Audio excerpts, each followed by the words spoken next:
تو انہوں نے سامنے سلطان عالم شاہ کو کھڑے دیکھا تو شدید غصے سے بولے، آپ وہاں میرے پاس نہیں آ رہے تھے، اس لیے مجھے یہاں آنا پڑا، اپنی ضد ذرا کم کریں، میں نے آپ کو وہاں صرف آپ کی اماں سائیں اور اپنی چھوٹی بہن زہرا کی حفاظت کے لیے بلایا تھا۔ اس وقت آپ سب خطرے میں ہیں، آپ کی ضد کو اس بار میں نظر انداز کر رہا ہوں، اور جب تک یہ خطرہ ہٹ نہیں جاتا میں یہاں سے نہیں جاؤں گا۔ امشال آؤ، میں تمہیں تمہارا کمرہ دکھاتا ہوں۔ سلطان عالم شاہ نے اپنے باپ کی طرف سنجیدگی سے دیکھتے ہوئے کہا۔ امشال جو ان کے پیچھے چھپ کر کھڑی تھی، ان کی آواز دینے پر وہ سامنے آ کر کھڑی ہو گئی۔ یہ کون ہے اور تمہارے ساتھ کیا کر رہی ہے؟ سرفراز شاہ نے نظریں پہلے اس پر نہیں پڑی تھی، جب وہ سامنے آئی تو وہ حیرت سے سامنے کھڑی چھوٹی سی لڑکی کو دیکھتے ہوئے اپنے بیٹے سے بولے، یہ میری بیوی ہے اور پوری دنیا کہتی ہے ایک اچھی بیوی اپنے شوہر کے ساتھ زیادہ اچھی لگتی ہے، اس لیے یہ اس وقت میرے ساتھ کھڑی آپ کو نظر آ رہی ہے۔ انہوں نے اچانک سے امشال کو اپنے ساتھ لگاتے ہوئے کہا۔ بیوی لفظ سن کر سرفراز عالم شاہ نے غور سے امشال کی جانب دیکھا۔ اتنی چھوٹی عمر کی لڑکی سے شادی کرتے ہوئے تمہیں ذرا سا بھی شرم نہیں آیا؟ اور اس کے ماں باپ کو کیا وہ اندھے تھے جو اپنی بیٹی کی شادی اس کی باپ کی عمر کے آدمی سے ان لوگوں نے کرایا ہے؟ صحیح کہتے ہیں دنیا والے، دولت دیکھ کر انسان اپنا سب کچھ بیچنے کو تیار ہو جاتا ہے۔ انہوں نے اپنے بیٹے کو غصے سے گھورتے ہوئے کہہ کر انہوں نے اپنے قدم باہر کی جانب بڑھائے۔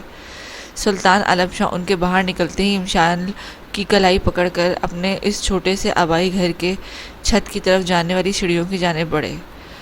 ہم جب تک یہاں ہیں ہم ایک ہی روم شیئر کرنا پڑے گا امشال، اوپر اپنے روم میں اسے لا کر انہوں نے اپنا کوٹ اتارتے ہوئے کہا۔ امشال ان کی بات پر ان کی جانب ساکت نظروں سے انہیں دیکھنے لگی۔ مگر ہم ایک روم شیئر کیسے کر سکتے ہیں؟ ان کی جانب آنکھیں پھاڑے انہیں دیکھتے ہوئے وہ بولی۔ سلطان جو اپنا اور اس کا بیگ لیے نیچے جا رہے تھے، اس کی بات پر وہ رکے اور مڑ کر اسے دیکھنے لگے جو اپنے ہاتھ مروڑ رہی تھی۔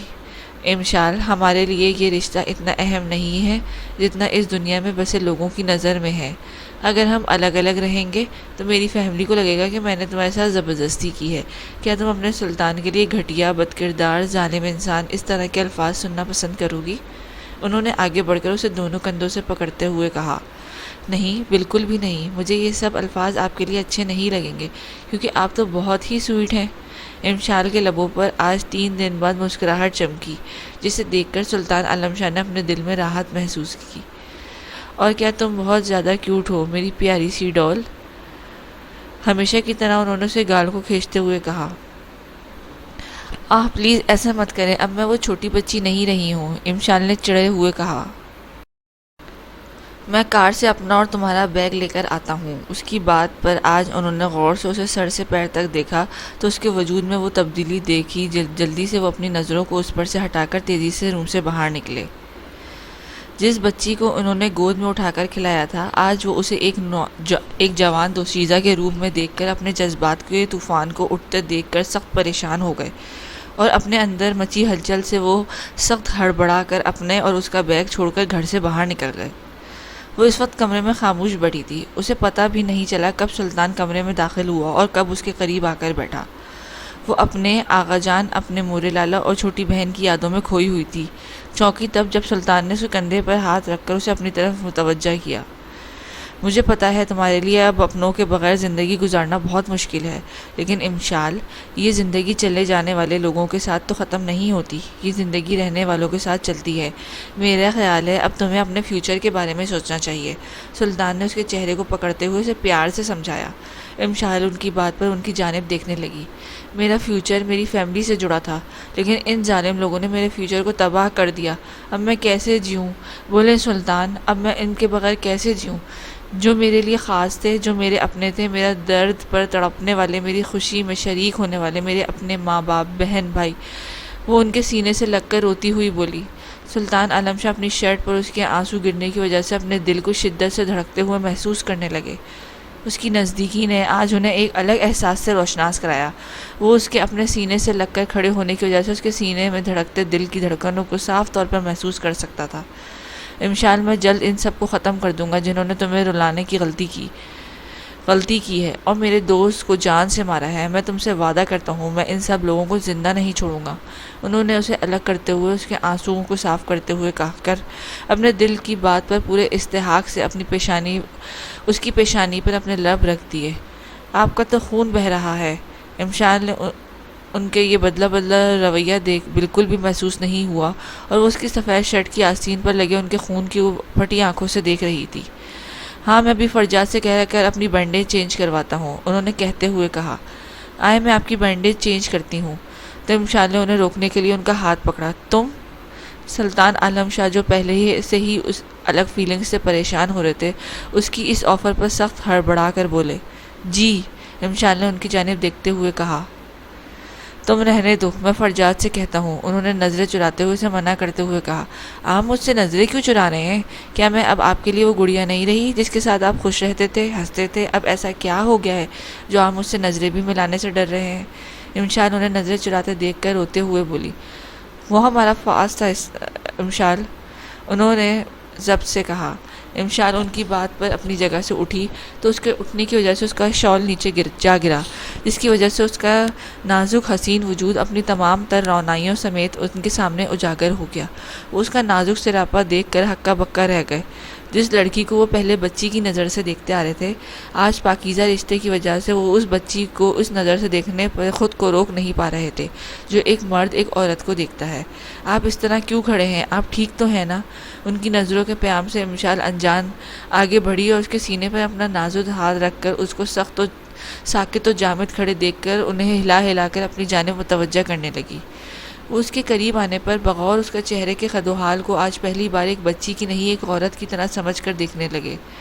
ان کی نظریں اب چہرے سے نیچے اس کی سراہی دار شفاف گردن پر آ کر ٹھہر گئیں تو اس کی سفید خوبصورت گردن کو دیکھ کے ان کے دل میں شدت سے خواہش کی کہ اس کی گردن پر اپنے تمام شدتوں بھرا لمس چھوڑنے کی، اور وہ اپنی اس خواہش پر ضبط کے گھونٹ پی کر نظریں گردن کے نیچے کی حسین وادیوں کی جانب بڑھانے لگے۔ تبھی انہیں اپنے دل کے قریب اس کا نازک ہاتھ کا لمس محسوس ہوا تو وہ بری طرح سے چونکے اور سامنے کھڑی اپنی بدلی امشال کو دیکھنے لگے۔ ہاں کیا کہہ رہے ہو تم؟ وہ کھوئے کھوئے سے اس سے پوچھنے لگے۔ میں نے پوچھا آپ ٹھیک تو ہیں نا؟ امشال ان کی عجیب انداز پر ان سے ان کی خیریت پھر سے پوچھنے لگی۔ ہاں میں ٹھیک ہوں، مجھے کیا ہونا ہے؟ انہوں نے اپنی فیلنگز چھپاتے ہوئے سخت گھبرا کر امشال کو نظر انداز کرتے ہوئے کہا۔ امشال ان کی پیشانی پر پسینے کی بوندوں کو دیکھ کر ان کے مزید قریب ہو کر اپنے دوپٹے سے ان کی پیشانی کو صاف کرنے لگی۔ وہ اس کے نزدیک آنے پر خود بخود اپنی آنکھیں بند کر گئے اور بے خیالی میں انہیں جھٹکے سے اسے اپنے قریب کر کے اپنے ہاتھ اس کی نازک کمر کے گرد باندھ کر وہ اس کی خوشبو کو اپنے اندر اتارنے لگے۔ امشال ان کے اس طرح جھٹکے سے اپنی کمر پکڑنے پر بھی ان کی فیلنگز کو سمجھ نہیں سکی۔ انہیں جب اپنی غلطی کا احساس ہوا تو انہوں نے اپنی آنکھیں کھول کر اسے خود سے الگ کیا اور اسے وہی اکیلا چھوڑ کر وہ تیزی سے روم سے باہر نکلے۔ پیچھے امشال حیرت سے باہر نکلتے ہوئے دیکھنے لگی۔ رات کے 12 بجے جب وہ گھر میں داخل ہوئے تو گھر میں مکمل اندھیرا دیکھ کر وہ خاموشی سے کچن کی جانب بڑھے۔ اماں سائیں، آپ میری وجہ سے اتنی دیر تک جاگ رہی ہیں؟ کچن میں اپنی اماں سائیں کو دیکھ کر وہ خوشی سے ان کے قریب گئے، مگر ان کی خوشی اس وقت ماند پڑ گئی جب وہ اسے نظر انداز کرتے ہوئے کچن سے خاموشی سے باہر نکلی۔ مجھے پتا ہے اماں سائیں، آپ مجھ سے اسی طرح محبت کرتی ہیں جس طرح پہلے کرتی تھیں۔ اس بات کا ثبوت یہ گرم کھانا ہے۔ سامنے ٹیبل پر رکھے باؤل میں سالن اور ہاٹ پاٹ میں رکھی روٹی کو دیکھ کر آگے بڑھے اور کرسی کھینچ کر بیٹھ کر مسکراتے ہوئے نم آواز میں کہتے ہوئے سامنے رکھی پلیٹ میں سالن نکالتے ہوئے ہاٹ پاٹ سے روٹی نکال کر ایک نوالا بنا کر اپنے منہ میں رکھتے ہوئے کھانے لگے۔ کھانا کھانے کے بعد وہ پلیٹ دھو کر کچن سے باہر نکلے اور اوپر چھت پر بنے اپنے روم کی جانب بڑھے۔ جب روم میں داخل ہوئے تو اپنے بیڈ پر بنا روم کی لائٹ آف کے سوتے ہوئے دیکھا تو مسکرا کر رہ گئے، اور پھر اسے بنا آواز پیدا کیے وہ سوئچ بورڈ کی جانب بڑھے اور لائٹ آف کر کے روم میں نائٹ بلب جلا کر اس خاموشی سے انہوں نے اپنے قدم واش روم کی جانب فریش ہونے کے ارادے سے بڑھائے۔ جب وہ واش روم سے فریش ہو کر بیڈ پر آ کر اس کی دوسری سائڈ پر لیٹے تبھی اس لمحے امشال نے کروٹ بدلی تو نائٹ بلب کی روشنی میں اس کے گہرے گلے سے نظر آتے منظر کو دیکھ کر وہ جیسے سانس لینا بھول گئے۔ وہ اس حسین منظر میں ایسے کھوئے کہ اپنے دماغ میں چلتے خیالوں کو روک نہ سکے اور سامنے حسین سراپے کے جال میں خود کو اس قدر دھنستے ہوئے بھی محسوس نہ کر سکے۔ اس سے پہلی وہ کوئی گستاخی کرتے ان کے دماغ میں کسی کونے میں ان کے دوست شمل خان کی وہ بات گونجی جو اس نے اپنے مرنے سے ایک دن پہلے ان سے کی تھی۔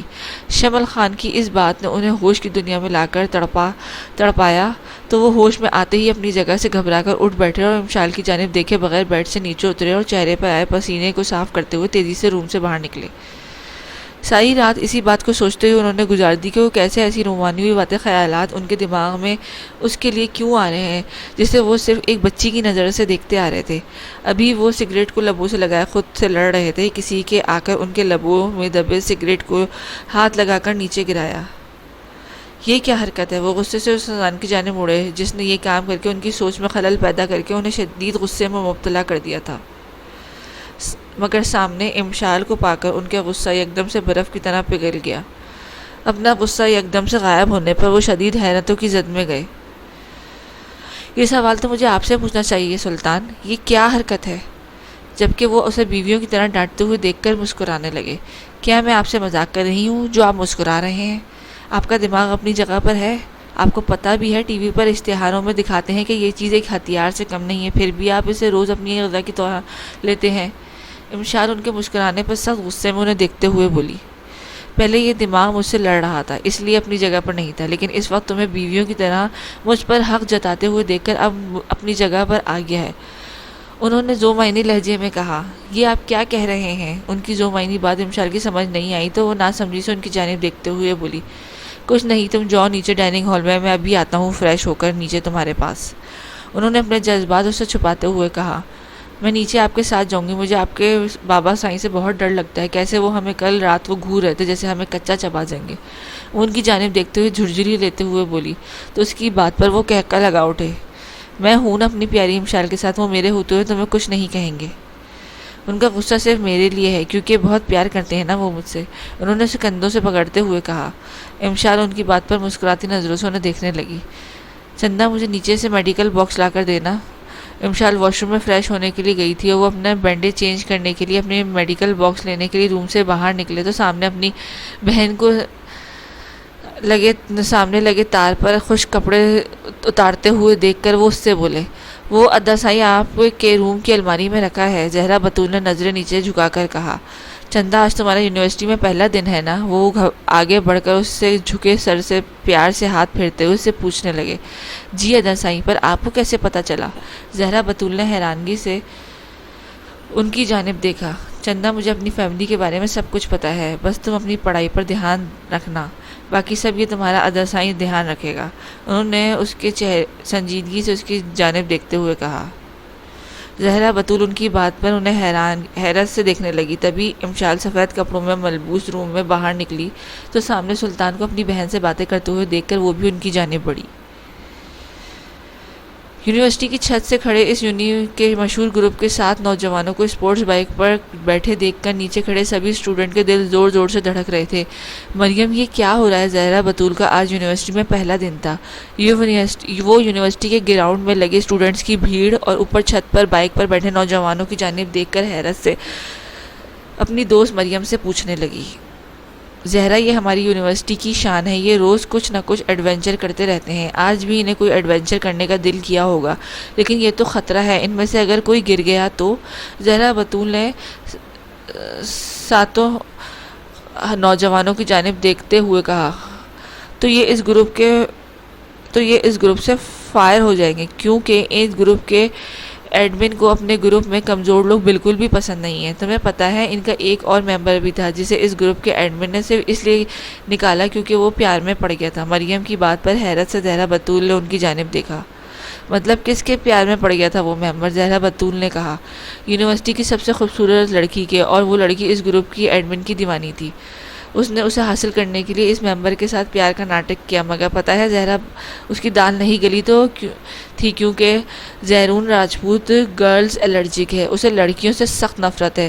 جب اسے پتہ چلا اس کا ممبر کسی لڑکی کے ساتھ ہے تو اس نے اسے اسی وقت فائر کر دیا۔ اب وہ ممبر بہت بڑا دشمن ہے زہرون راجپوت کا، اب ان کے درمیان سے وار ہوتی ہے۔ مریم کی بات پر زہرا بطول نے چھت کی جانب دیکھا۔ ان 7 خوبرو نوجوانوں میں سے صرف ایک نوجوان سیاہ اسپورٹس کپڑوں میں ملبوس تھا، باقی سب سفید کپڑوں میں ملبوس تھے۔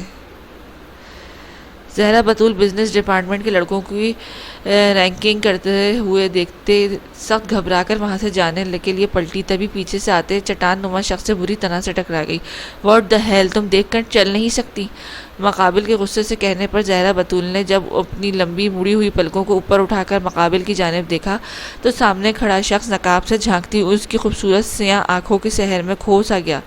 غصے سے پہلے جو پیشانی پر بل نمودار ہوئے تھے وہ ان سیاہ جھیل جیسی خوبصورت آنکھوں کے حسین وادیوں میں کھو کر اب غائب ہو گئے تھے۔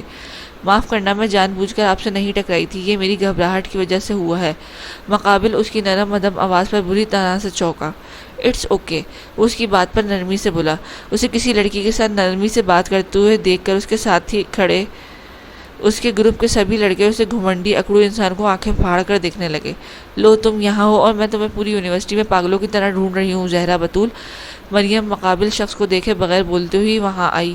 یہ زیرون راجپوت یہ یہاں کیا کر رہا ہے؟ اس کی نظریں سامنے کھڑے شخص پر جب پڑی تو وہ سخت ڈر کر زہرا بطول کو پکڑ کر سائڈ پر لے جاتی ہوئی اس سے آہستگی سے پوچھنے لگی۔ تو زہرا بطول نام ہے اس کا؟ زیرون راجپوت اس کے سامنے سے ہٹنے پر بڑبڑا کر بولا، پھر اپنے چہرے کے تاثرات ہمیشہ کی طرح سخت کرتا وہ اپنے گروپ کے ساتھ وہاں سے چلا گیا۔ وہ میں ریکنگ کے ڈر سے جب یہاں سے جانے کے لیے مڑی تو میں اس سے ٹکرا گئی۔ مریم شکر ہے تم آ گئی یار، ورنہ مجھے تو بہت ڈر لگ رہا ہے۔ کیا وہ شخص زیرون راجپوت تو نہیں ہے جس سے میری بہادر اور شریف دوست ڈر گئی ہے؟ مریم نے شریر لہجے میں کہا۔ مریم، میں بھلا کیوں اس عام انسان سے ڈروں گی؟ وہ خطرناک بھی نہیں ہے جو میں اس سے ڈروں گی، تم بھی نہ یار، اس نے مریم کو گھورتے ہوئے کہا۔ یار وہ بہت بڑا خطرناک انسان ہے، اس سے دور ہی رہنا ورنہ وہ کسی جن کی طرح چمٹ کر تمہیں روز ڈرائے گا، مریم نے جھرجھری لیتے ہوئے کہا۔ زہرا بطول اس کی بات کو اگنور کر کے اپنے قدم آگے بڑھانے لگی۔ دوسری طرف زیرون راجپوت اپنے گروپ کے ساتھ اپنے پرنسپل روم جو یونیورسٹی میں انہوں نے ایک کلاس کو خالی کروا کے خاص کر اپنے لیے بنایا تھا، وہ وہاں آتے ہی اپنی مخصوص جگہ پر جا کر بیٹھا اور خاموشی سگریٹ لبوں سے لگا کر کچھ دیر پہلے ہوئے حادثے کو سوچنے لگا۔ زہرا بطول اس کے خیالوں میں بار بار اس لیے دستک دے رہی تھی کیونکہ وہ پہلی لڑکی تھی جس سے اسے انسیکیور فیل نہیں ہوا تھا۔ زیرون راجپوت کی یہی انسیکیور اب زہرا بطول کی زندگی میں کوئی بھیانک طوفان لانے والا تھا۔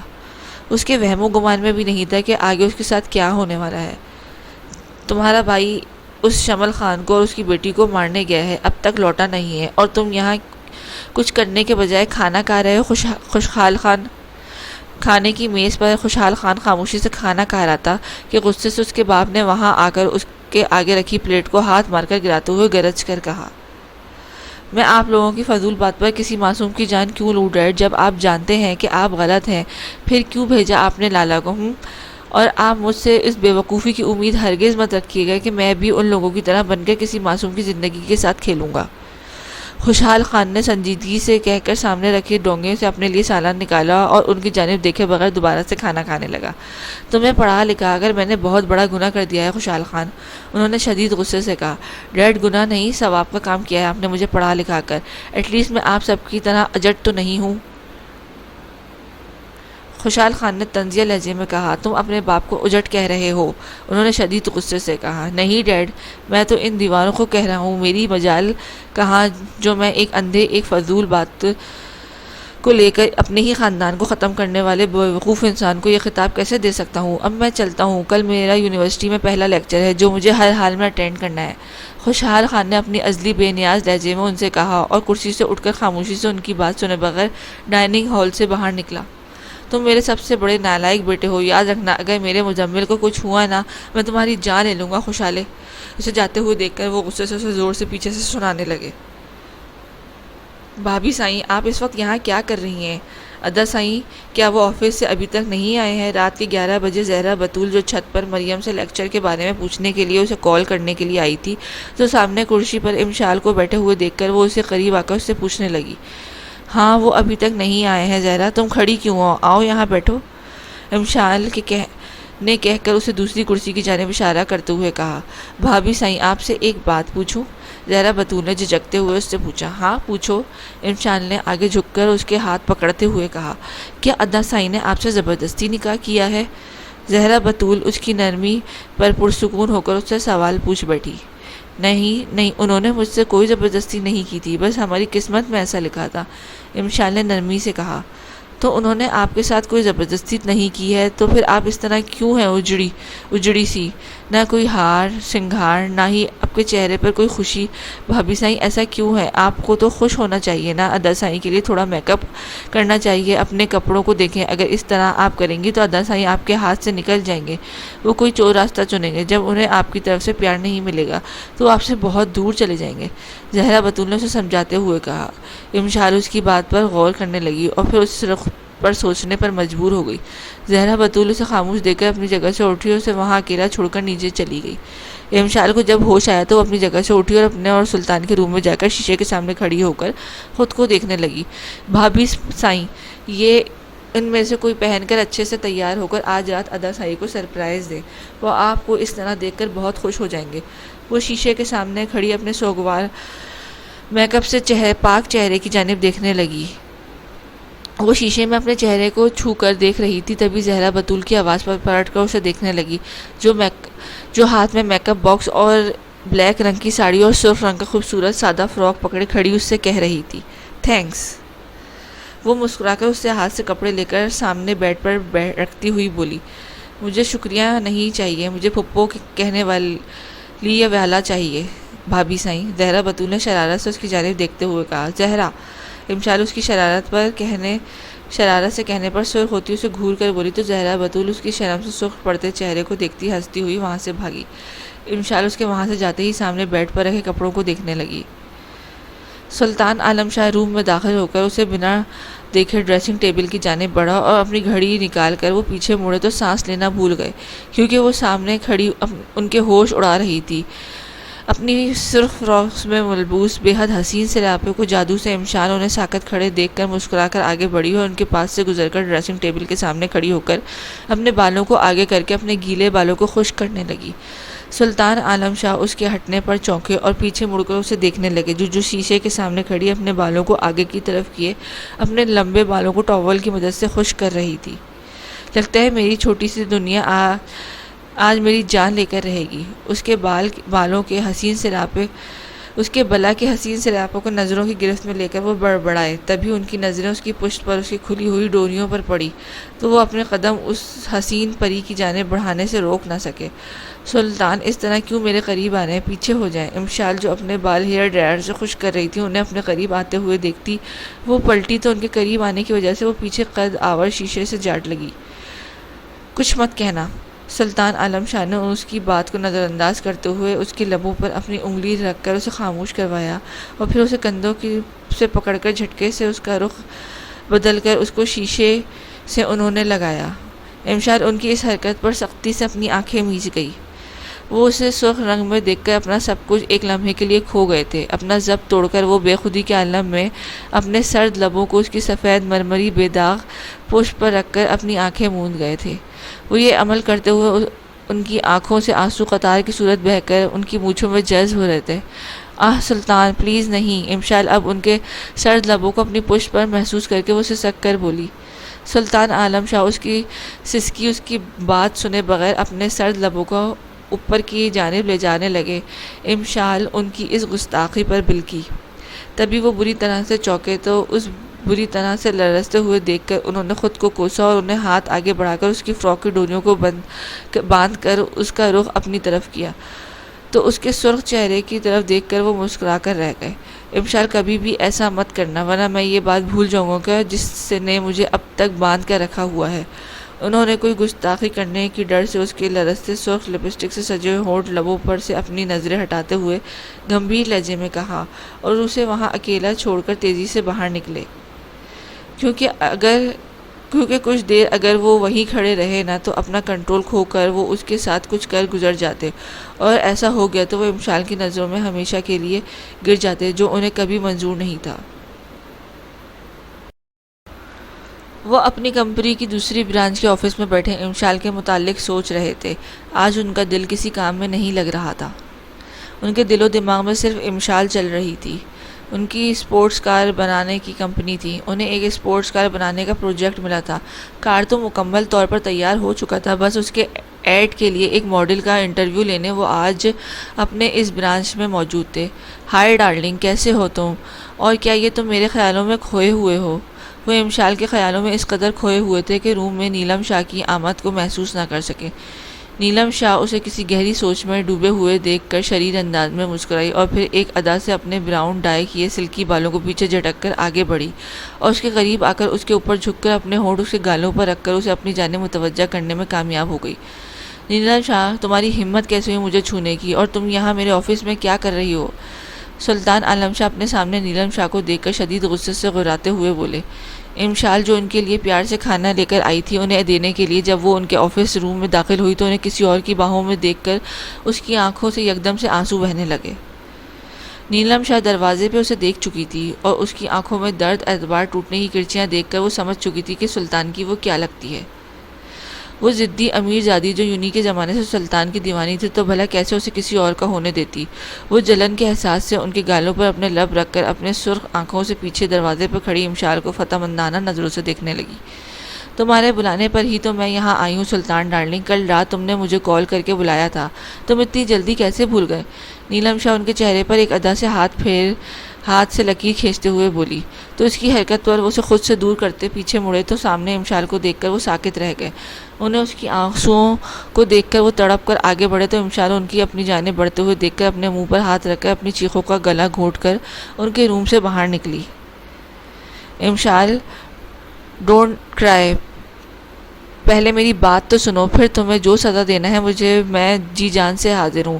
اسے آفس کے ایک روم میں لا کر اسے صوفے پر بٹھاتے ہوئے اس کی آنسو کو صاف کرتے ہوئے بولے، وہ سب کیا تھا اور وہ لڑکی کون تھی؟ آپ کے اتنا قریب کیوں تھی؟ وہ ہچکیوں کے درمیان ان سے بولی۔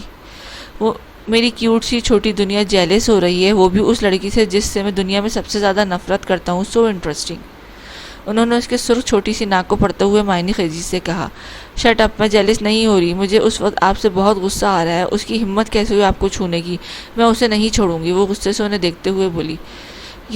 وہ جیلس ہو رہی تھی لیکن اسے غصے کی وجہ سے اس بات کا پتہ نہیں چل رہا تھا، جبکہ سلطان اچھے سے جانتا تھا وہ کیوں جیلس ہو رہی ہے۔ تو تم مجھے چھو لو نہ جانم، تمہارا غصہ ٹھنڈا ہو جائے گا۔ اس کے دل میں بھی ان کے لیے دل فریب احساس پیدا ہونے لگ گیا ہے۔ اسے یہ سب احساس کرانے کے لیے انہوں نے یکدم سے اسے کمر سے پکڑ کر صوفے سے اٹھایا اور اس کی آنکھوں میں آنکھیں ڈال کر اسے دیکھتے ہوئے گمبھیر لہجے میں کہا، یہ آپ کیا کر رہے ہیں اور یہ اس طرح آپ نے مجھے کیوں پکڑا ہے؟ چھوڑے مجھے سلطان۔ امشال ان کے اچانک سے اس طرح پکڑنے پر شرم سے سرخ ہوتی سخت سٹپٹا کر خود کو ان کی باہوں میں چھڑانے کی کوشش کرتی ہوئی بولی، تمہیں شرم آ رہی ہے تو ڈارلنگ یہ نیک کام کا کیا میں انجام دوں؟ انہوں نے اس کے سرخ چہرے کی طرف دیکھتے ہوئے جذبوں کو آنچ میں جلتے ہوئے گمبھیر آواز میں کہا، یہ آپ کو آج کیا ہو گیا؟ آپ یہ کیسی بہکی بہکی باتیں کر رہے ہیں؟ امشال اپنی دھڑکنوں کے ان کی نزدیکیوں سے تیز ہوتے ہوئے شدت سے محسوس کر رہی، تبھی وہ انہیں اپنے چہرے پر جھکتے ہوئے دیکھ کر وہ سٹپٹا کر ان کے سینے پر ہاتھ رکھ کر انہیں خود سے دور کرتی ہوئی بولی، میری چھوٹی دنیا، تم بھی بہت جلد سمجھ جاؤ گی کہ مجھے کیا ہو گیا ہے، میں تمہارے ساتھ اس طرح بیہیو کیوں کر رہا ہوں۔ انہوں نے اس کی آنکھوں میں آنکھیں ڈالتے ہوئے گمبھیر لہجے میں کہہ کر اچانک وہ کیا جس کی خواہش وہ 2 راتوں سے اپنے دل میں دبا کر اپنی خواہش کو ادھورا ہونے کی وجہ سے جل رہے تھے۔ امشال ان کی سانسوں کی مہک اپنی سانسوں میں گھلتے ہوئے محسوس کر کے پھٹی آنکھوں سے ان کو دیکھنے لگی، جو اس کے لبوں کے کناروں کو چھو کر اب اس کی تھوڑی کو پیار سے چھو کر اسے پیچھے آرام سے صوفے پر لٹا کر اس کے دونوں ہاتھ صوفے کی پشت پر رکھ کر اس کے چہرے پر جھکے اتنے دنوں سے اپنے کنٹرول کی وجہ سے اس پر اپنی شدتیں لٹا کر اسے بتا رہے تھے کہ وہ کتنے تڑپے تھے اس کی قربت کو پانے کے لیے، جو وہ اس کی مرضی کے بغیر کبھی حاصل کر نہیں سکتے تھے۔ اس وقت وہ اس کی خاموشی کو اس کی خود سپردگی سمجھ کر اس پر اپنی شدتیں لٹا رہے تھے، جبکہ امشال کی خاموشی اس کی خود سپردگی نہیں بلکہ وہ شوق تھا جو سلطان عالم شاہ کو اس روپ میں دیکھ کر اسے لگا تھا۔